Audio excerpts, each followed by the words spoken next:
So Milkade is part of the GAIN Glanbia program. It's used to track farmers' milk production on a yearly basis, so butterfats and proteins year by year versus the target curve.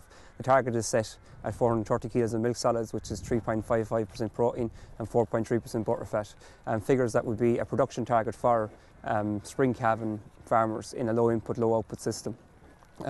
As part of that program, we can look at proteins. Proteins are your first sign on farm of a real excessive negative energy balance. So you'll be looking at maintaining your proteins as high as possible, but definitely above the 3% level.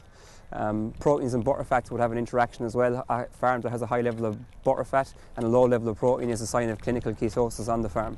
The butterfat is coming from body fat being broken down, leading to higher butterfat levels, and the protein is just a sign of low energy levels in the overall diet itself.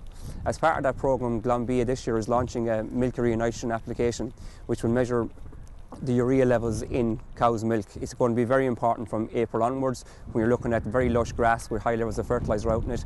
The grass taking up all that fertiliser, leaving to high levels of crude protein in the diet. That excess crude protein in the diet costs the cow energy, which can make the negative energy balance problem worse, and it also leads to a very poor environment in the uterine tract or in the reproductive tract for the actual oocyte and the sperm when it comes towards actual production or reproduction. So it's very important to actually try and manage that level of milk urianition in the grass or milk urianition in the total diet. It's not easy to do that out in grass when cows are full-time out on grass, because your only source of food in the diet is the grass, and the grass could be anywhere between 12 and 28% crude protein depending on the growing conditions. But in a good April, May, it's going to be strong, it's going to be 25% plus.